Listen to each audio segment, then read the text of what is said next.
What you don't necessarily realize when you start selling your time by the hour is that what you're really selling is your life.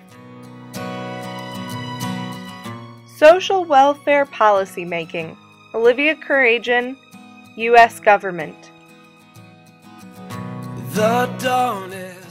When someone works for less pay than she can live on, when, for example, she goes hungry so that you may eat more cheaply and conveniently, then she has made a great sacrifice for you. She has made you a gift of some part of her abilities, her health, and her life. The working poor, as they are so approvingly termed, are in fact the major philanthropists of our society. They neglect their own children so that the children of others will be cared for. They live in substandard housing so that the other homes will be shiny and perfect. They endure privation so inflation will be low and stock prices high. To be a member of the working poor is to be an anonymous donor, a nameless benefactor to everyone else.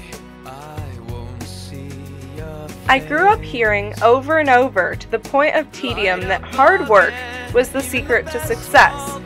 Work hard and you'll get ahead, or it's hard work that got us where we are.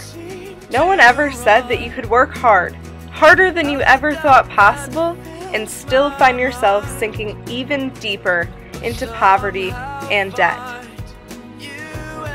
The quotations that I just shared with you were from Barbara Ehrenreich's book, Nickel and Dimed. Thankfully, our government has set up some things to help the poor out. These things have to deal with social welfare policies. I will now define for you some important vocabulary terms that you should know. These vocabulary terms are from Chapter 18 in Government in America. I will first read the word and then their definition.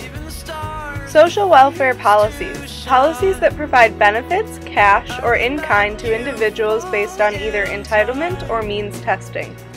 Entitlement programs. Government programs providing benefits to qualified individuals regardless of need. Means-tested programs. Government programs providing benefits only to individuals who qualify based on specific needs. Income distribution. The way the national income is divided into shares, ranging from the poor to the rich. Relative deprivation. A perception by an individual that he or she is not doing well economically in comparison to others. Income. The amount of money collected between any 2 points in time. Wealth. The value of assets owned. Poverty line. The income threshold below which people are considered poor, based on what a family must spend for a standard of living traditionally set at 3 times the cost of a subsistence diet. Feminization of poverty. The increasing concentration of poverty among women, especially unmarried and their children. Progressive tax. A tax by which the government takes a greater share of the income of the rich than of the poor. Proportional tax. A tax by which the government takes the same share of income from everyone, rich and poor alike. Regressive tax. A tax in which the burden falls relatively more heavily on low-income groups than wealthy taxpayers. Earned income tax credit, a refundable federal income tax credit for low to moderate income working individuals and families, even if they do not earn enough money to be required to file a tax return. Transfer payments, benefits given to the government directly to individuals, either in cash transfers such as Social Security payments or in kind transfers such as food stamps and low-interest college loans. Social Security Act of 1935 created both the Social Security Program and National Assistance Program for poor families, usually called Aid to Families with Dependent Children. Linkage institutions have been effective in promoting their beliefs on this policy.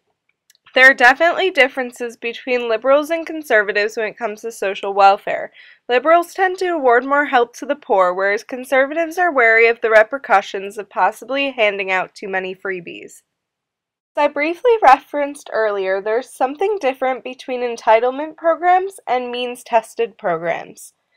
Entitlement program examples are Social Security, Medicare Parts A and B, and unemployment insurance, whereas means-tested program examples are Medicaid, food stamps, temporary assistance for needy families, supplementary security income, and children's health insurance program. All branches of government have been involved in the social welfare policy-making system. This is because social welfare concerns all of us, poor, wealthy, citizen, illegal immigrant. All of us are affected by social welfare. Oftentimes, people are reluctant when it comes to policies regarding the poor. We have always been supportive of the elderly, but we have been wary about the fine line between offering help and offering handouts. The social welfare policy-making system is definitely one of the most important areas of policy to study because it really does concern everyone.